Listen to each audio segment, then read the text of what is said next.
बेटी बचाने की और बेटी पढ़ाने की बात करते हैं, लेकिन आपने ये नहीं बताया कि बेटियों को किससे बचाने की जरूरत है।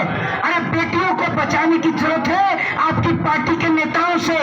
वो आपकी पार्टी का नेता कुलदीप सिंह सेंगर जो एक बेटी के साथ बलात्कार करता है, वो आपकी पार्टी का नेता जो विधानसभा में बैठ के पॉर्न वीडियो देखता है। किसी ने नहीं सोचा था भाई मेरे घर से भी आर्मी के अंदर है, मेरे घर से भी फौजी है, मैं जानता हूं कि एक फौजी के अंदर क्या जज्बा होता है। आज हमारे देश के जवानों को 1 महीने से जंतर मंतर पर बिठा रखा है। जब मेरा भाई इंडियन आर्मी में भर्ती होने के लिए गया था तो कभी उसने ये नहीं सोचा था कि हम अपने देश के लोगों के ऊपर लाठी डंडे भाजेंगे। नहीं, उन्हों के अंदर बस एक ही जज्बा होता है कि हम इस मुल्क की, इस भारत माँ की हिफाजत करेंगे, इस देश के लोगों की हिफाजत करेंगे। लेकिन हमारे देश की सरकार को देखिए, हमारे देश के लोगों से और हमारे को ही पिटवाने का काम करती है। जब किसान आंदोलन चल रहा था तो हमारे 750 से ज्यादा किसान भाई उस आंदोलन के दौरान शहीद हो गए थे। किसी देश की सरकार ने, किसी राजनेता ने नहीं पूछा कि उनके घर का चूल्हा कैसे जलेगा। और उस किसान आंदोलन के बाद आज भी हमारे कई किसान भाई, उनके बेटे, उनके बच्चे आज भी जेलों के अंदर सड़ रहे हैं। लेकिन इस देश की न्यायपालिका को देखिए कि जिसने किसानों के ऊपर ट्रैक्टर चढ़ाया वो जेल के बाहर है, और जो अपने हक की लड़ाई लड़ रहा था वो जेल के अंदर है। तो आप कैसे कह सकते हैं कि India is a democratic country? Bharat एक लोकतांत्रिक देश है। क्या आपको लगता है कि इस लोकतांत्रिक देश में आज राइट टू स्पीच की आजादी बची है, राइट टू फ्रीडम की आजादी बची है? जब आप और हम कहते हैं कि भारत में सभी को बोलने का हक और अधिकार है, कैसा बोलने का हक और अधिकार है?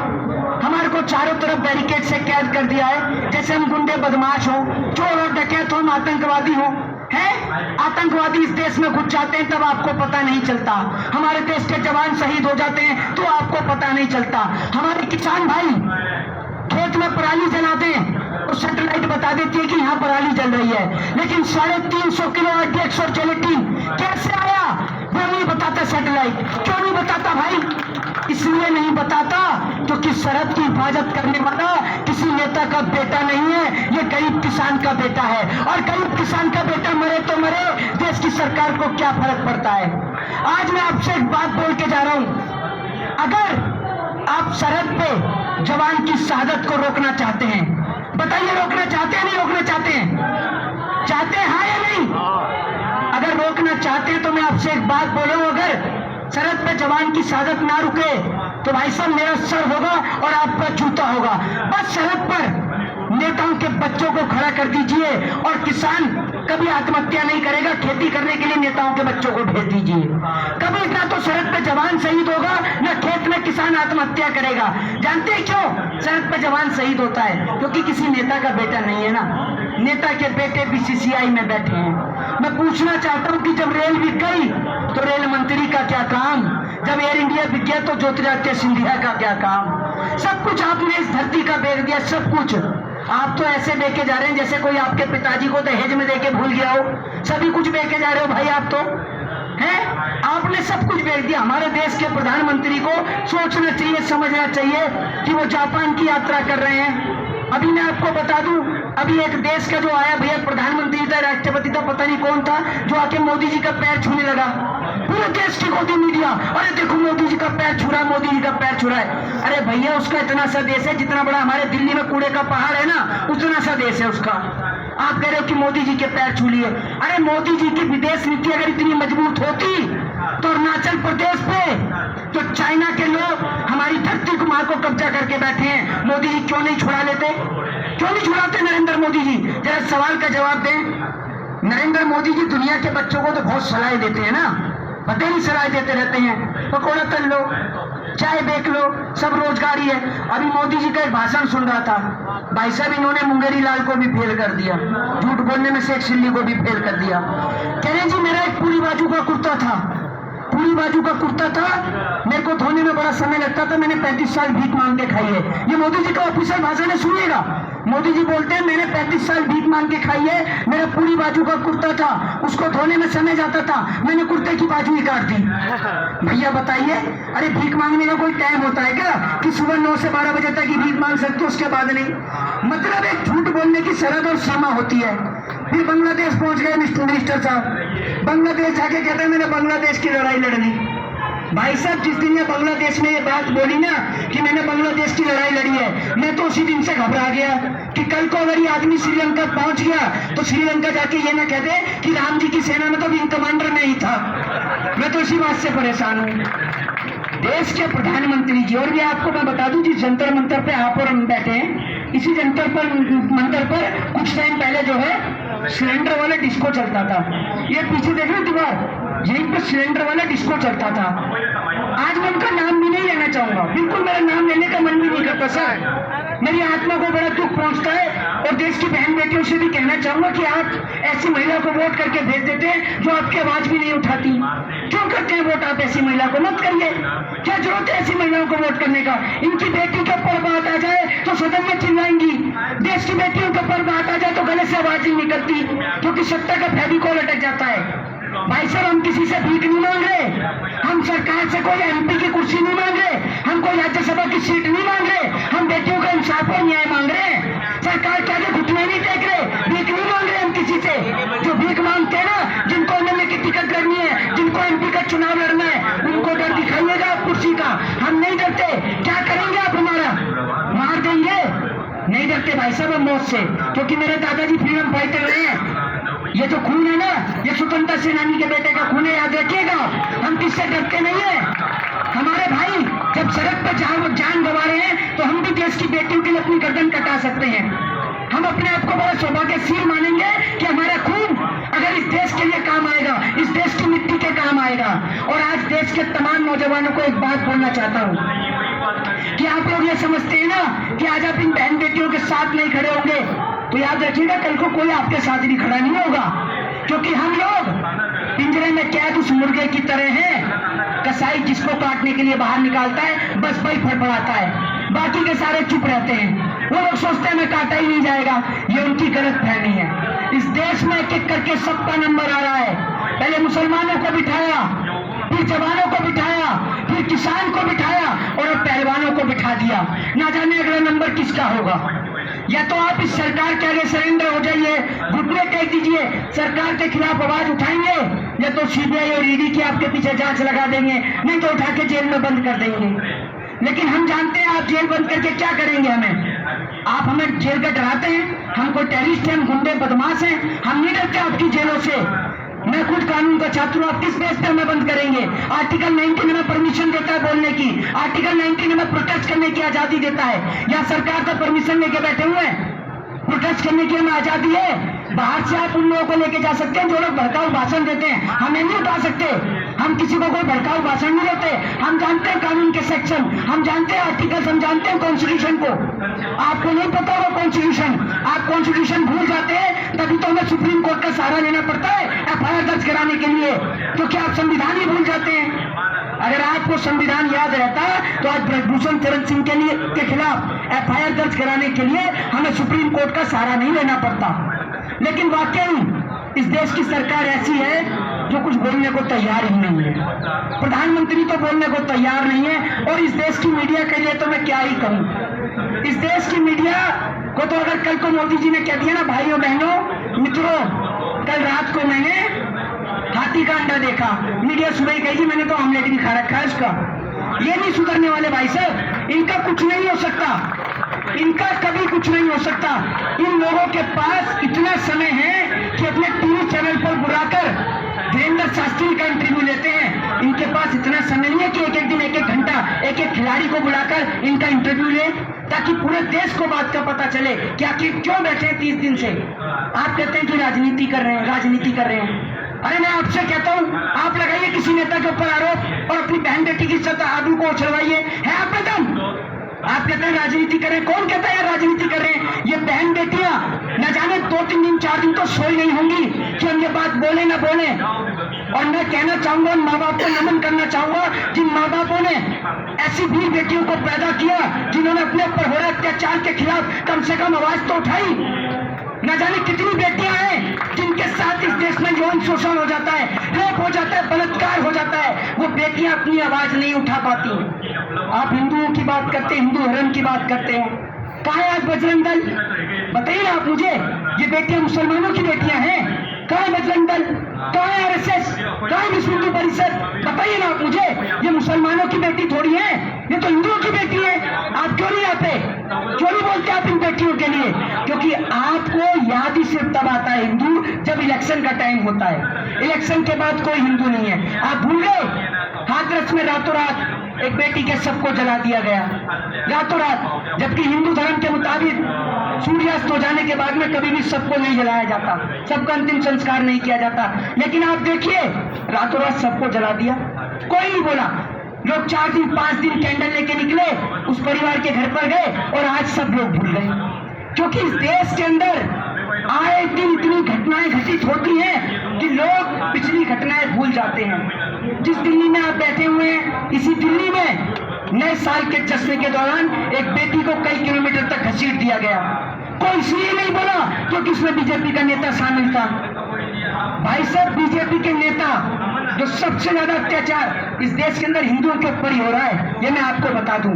जब जब बीजेपी की सरकार सत्ता में आती है, तब तब इस देश में सबसे ज्यादा हिंदू ही मरता है, मैं आपको बता दूं। क्योंकि अगर हिंदू मरेगा नहीं तो इन्हें वोट भी नहीं मिलेगा। हिंदू मुसलमान के नाम पर, लड़ाने के नाम पर ही तो वोट लेते हैं। इनसे कोई पूछे कि जो आप हिंदू मुसलमान करते हैं, आपकी पार्टी में जो मुसलमान दमाद है, इनका क्या होगा? इनका कुछ होगा नहीं होगा? बताइए आप मुझे, पूरे देश को सिखाते हैं आप हिंदू मुसलमान। नरेंद्र मोदी जी जाएंगे, तमाम मजारों पर चादर चढ़ा के आ जाएंगे। ये दिल्ली जो है ना, इस दिल्ली के जो सांसद हैं, एक से बढ़कर एक हैं। एक वो मनोज तिवारी हैं, कम से कम उन्हें तो आना चाहिए, वो भी नहीं आते। गौतम गंभीर हैं, वो भी नहीं आते। आएंगे कहाँ से? वो गाना गा रहे हैं, बेबी बियर पी के नाचे लू छम छम। और एक वो गौतम गंभीर है, भाई साहब, उनके क्षेत्र का कोई आदमी बीमार हो जाए तो उनको ढूंढते ढूंढते परेशान हो जाए। वो क्रिकेट के स्टेडियम में ही बैठा रहता है बंदा, उसको कोई फर्क ही नहीं है। अगर कोई आदमी बीमार हो जाए, अपने सांसद से लेटर लिखवाएगा ना, कहाँ लिखवाएगा? पहले ढूंढेगा कि कौन से स्टेडियम में मेरे सांसद जी, फिर वहां जाके लेटर लिखवाएगा। आप सोच कर देखिए, हमने देश कैसे लोगों के हाथों में दे दिया। हमारे देश का रेलवे बेच दिया, एयर इंडिया बेच दिया, बीएसएनएल बेच दिया, एंटेनल बेच दिया, और तो और हमारे देश की जो तमाम एजेंसियां हैं, हमारे देश के जो जवान भाई हैं, अग्निपथ स्कीम के दौरान उनको भी नहीं छोड़ा। एक सवाल का आप मुझे जवाब दीजिए, ये लोग कहते हैं कि 5 साल के बाद जब अग्निपथ की स्कीम से हमारे जवान जब बॉर्डर से लौट कर आएंगे तो वो लोग बिजनेस कर सकते हैं। एक बात आप मुझे बताइए, तमाम मेरे बुजुर्ग चाचा बैठे हुए हैं यहाँ पर, ताऊ जी बैठे हुए हैं, एक बात आप मुझे बताइए, आपके सबके बेटे आर्मी में हैं, खेती बाड़ी करते हैं, आप सबको अच्छी तरीके से पता है। एक बात आप मुझे बताइए, जब आपका बेटा मिलिट्री की तैयारी करता है तो क्या उसके अंदर कभी ये सोच आती है कि मैं पैसे कमाऊंगा? आती है क्या? कभी नहीं आती जी, आती ही नहीं है। इसलिए नहीं आती क्योंकि वो सिर्फ अपने देश की सुरक्षा की करना चाहता है, अपने देश के सरहद की हिफाजत करना चाहता है। सरकार कहती है कि वो बिजनेस कर लेगा। अरे अगर बिजनेस करना होता तो पहले बिजनेस ही कर लेता, क्यों भैया इतनी मेहनत करता? और आप ये कह रहे 15-15 रुपए में मेडल आते हैं। भैया इस 15 रुपए के मेडल के लिए 15-15, 20-20 साल खपाती है हमारे देश की बहन बेटियां। जब आप सोचिए, ओलंपिक चल रहा था, हमारी निगाहें टीवी के ऊपर गड़ी हुई थी कि कहीं कोई तो हमारे देश का नाम रोशन करे, कहीं तो हमारे देश का नाम आए। टीवी पर सब लोग आंखें गड़ा कर बैठे थे। तब पता चलता है ओलंपिक में भारत देश ने गोल्ड मेडल लिया और पूरे देश झूम उठता है। हमारे देश की बहन जो यहाँ पर आज बैठी है, जब ये गोल्ड लेकर आती है तो पूरा देश में दिवाली मनने लग जाती है, लोग बम पटाखे फोड़ने लगते हैं, उत्सव का माहौल हो जाता है। क्योंकि विदेश की धरती पर भारत देश का तिरंगा लहराने का काम इस देश की बेटियों ने किया है। लेकिन आपको मैं एक बात बता दूं, जो हालात इस देश के पहलवानों के हैं वही हालात इस देश के जवान के भी हैं, इस देश के किसान के भी हैं। अभी कुछ दिन पहले जम्मू कश्मीर के अंदर 5 जवान वीर गति को प्राप्त हो गए। जानते हैं उस 10 साल की बेटी, जो जवान जो शहीद हुआ, उनके 10 साल की बेटी क्या बोलती है अपने पिता से? उनके पिताजी का पार्थिव शरीर रखा हुआ होता है, वो बेटी बोलती है कि पिताजी मुझे आपसे कुछ नहीं चाहिए, बस आप एक बार खड़े हो जाइए। शर्म आनी चाहिए ऐसी देश की सरकार को जो हमारे देश के जवानों को शहीद करवा रही है। शर्म आनी चाहिए। एक बात आप मुझे बताइए, इस देश में इतनी लड़ाई लड़ी, 1966 ताशकंद समझौता, 1962 इंडिया से चाइना की वॉर, 1972 बांग्लादेश हमने बनाया। इतनी लड़ाइयां हमने लड़ी, क्या एक भी लड़ाई में, एक सिंगल लड़ाई में किसी नेता का बेटा शहीद हुआ है क्या? जरा बताइए आप मुझे। ये कभी कोई जवान शहीद हो जाता है ना, बस इनकी जिम्मेदारी कहां तक है?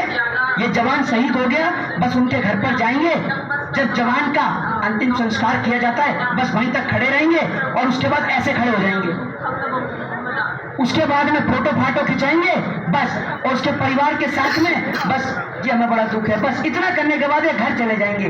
उसके बाद कोई नेता, कोई मंत्री, कोई सांसद भी आकर नहीं पूछता कि आपके घर में आपकी बहन की शादी कैसे होगी, आप अपनी बेटी को पढ़ाएंगे कैसे, ये कोई नहीं पूछता, क्योंकि इनको फर्क क्या पड़ रहा है? इनके बेटे तो बैठे हैं बीसीसीआई के अंदर, एक का बेटा विदेश में पढ़ रहा है, इनको कोई फर्क नहीं है। ये तो ये चाहते हैं कि ये देश को कल गुलाम होता हो तो आप हो जाए, इनको कोई फर्क नहीं है, क्योंकि इनका इस देश की आजादी में योगदान ही क्या है? कोई योगदान नहीं है इनका इस देश की आजादी में। ना तो ये शहीद भगत सिंह के परिवार से, न ये राजगुरु के परिवार से, न ये अशफाकुल्लाह खान के परिवार से, इनका कोई आजादी में योगदान ही नहीं। और जिस व्यक्ति का आजादी में कोई योगदान ही नहीं, उसको कोई देश से फर्क ही नहीं पड़ता है। एक बात आप सोच कर देखिए, इस देश से जो विदेश से जो गैंगस्टर जो थे, वो तमाम गैंगस्टर को पकड़कर यहाँ पर दिल्ली में ले आया जाता है, देश में लाया जाता है। लेकिन जो देश के भगोड़े हैं, जो देश का लाखों करोड़ों रुपया खा गए और डकार भी नहीं मारी, उन्हें आज तक देश की सरकार लेकर नहीं आ पाई। वो पाकिस्तान जो हमारे देश के जवानों को गोली मारता है, मुझे पाकिस्तान की बात करने की जरूरत नहीं है, पाकिस्तान, रशिया और यूक्रेन की बात करने के लिए तो हमारे देश की गोदी मीडिया ही काफी है। पाकिस्तान में क्या चल रहा है ये जानने के लिए खुद पाकिस्तान के लोग हमारे देश की मीडिया का सहारा लेते हैं कि पाकिस्तान में क्या चल रहा है। ये 24 घंटे बस वही दिखाते हैं। अभी कुछ दिन पहले दिखा रहे थे पाकिस्तान में खाने में को हिंदुओं को रोटी नहीं मिल रही, दिखा रहे हैं कि पाकिस्तान में हिंदुओं को रोटी नहीं मिल रही। जैसे यहाँ तो काजू बादाम और पिस्ते की रोटी दे रहे हैं, यहाँ क्या वो हाल कर रखा है वो नहीं देख रहे आप। वो पाकिस्तान जो हमारे देश के जवानों को गोली मारता है, हमारे देश के प्रधानमंत्री जो बिरयानी हैदराबाद की भी फेमस है, मुरादाबाद की भी फेमस है, लेकिन वहां नहीं खाने जाएंगे, हमारे देश के प्रधानमंत्री पाकिस्तान की बिरयानी खाने जाएंगे। एक बात आप सोचकर देखिए, जिस देश के अंदर पॉक्सो एक्ट के तहत 24 घंटे में गिरफ्तारी होती है, एफआईआर जो कि फंडामेंटल राइट है, 24 घंटे से ज्यादा के 1 महीने से ज्यादा होने जा रहा है, अब तक कोई भी कार्रवाई नहीं हुई है। दूसरी बात ये, हमारे देश की मीडिया ब्रजभूषण शरण सिंह का लगातार इंटरव्यू ले रही है। किस मुंह से आप इंटरव्यू ले रहे हैं? किस मुंह से आप इंटरव्यू ले रहे हैं? जरा इस सवाल का जवाब दीजिए ना, किस मुंह से इंटरव्यू ले रहे हैं? इंटरव्यू आपको इनका लेना चाहिए, ये परेशानी में बैठे हैं भाई। ये कोई छोटे मोटे लोग नहीं है, ये देश का तिरंगे का नाम रोशन करने वाले हैं। ये आप समझिए, कोई देश के नेता का बेटा नहीं ला सकता गोल्ड मेडल। ये लेके आई है गरीब किसान की बेटी, जवानों की बेटी ये लेकर आई है। लेकिन आज भी अगर लोग इनके साथ नहीं खड़े तो इस देश की विडंबना है। मैं अंत में आपसे यही कहना चाहूंगा कि आप सभी लोगों को आप जिस प्रकार से सहायता कर सकते हैं, मदद कर सकते हैं। आप लिखना जानते हैं तो लिखाई के माध्यम से, आप बोलना जानते हैं तो बोलने के माध्यम से आप अपनी आवाज को हर जगह, हर गली तक पहुंचाने का प्रयास करें, ताकि लोगों को पता चल सके। क्योंकि मैं आपको बता दूं कि देश की राजधानी दिल्ली है, इसको चारों तरफ बैरिकेड से कवर कर दिया है। मैंने अपनी जिंदगी में जंतर मंतर पर बहुत धरना प्रदर्शन देखे हैं और बहुत सारे धरना प्रदर्शन में मैंने हिस्सा भी लिया है, लेकिन आज तक मैंने कभी भी इस जंतर मंतर को इस तरीके से बंद होते हुए नहीं देखा। जो सामने आप बैरिकेड देख रहे हैं, बस वो बैरिकेड रहता था और एक ये बैरिकेड रहता था, बस इतना बैरिकेड।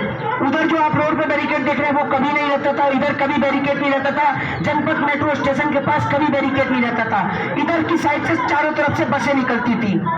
आज बैरिकेड इसलिए लगा दिए क्योंकि बसों के माध्यम से आम आदमी सफर करता है। मुकेश अंबानी और टाटा बिरला नहीं करते, बस के माध्यम से आम आदमी सफर करता है, उसको आम आदमी को पता न चल जाए कि यहाँ हो क्या रहा है, इसलिए यहाँ बैरिकेड लगा दिए हैं। क्योंकि आप सभी को पता है कि ये जो सुरक्षा की हिफाजत के लिए जो लोग बैठे हुए हैं, ये आपके और हमारे ही भाई हैं, ये किसी नेता के बेटे नहीं है, ये आपके और हमारे ही भाई हैं जिनको यहाँ पर बिठा रखा है। आप सभी को पता है। मैं आप लोगों से यही कहना चाहूंगा कि आप सभी लोग भी हमारे इन भाइयों को, हमारे इन जवानों को कोऑपरेट करें और मैं इन सबको भी सैल्यूट करूंगा। और सर आप लोग तो बोल नहीं सकते क्योंकि ऑन ड्यूटी हैं, लेकिन मैं बोलता हूं, मैं जानता हूं कि आप लोग भी हमें सहयोग करना चाहते हैं, समर्थन करना चाहते हैं, लेकिन आप लोग हमें जो सुरक्षा दे रहे हैं उससे आप हमें सहयोग कर रहे हैं, वही हमारे लिए काफी है। जय हिंद, जय भारत, वंदे मातरम, इनकलाब, इनकलाब,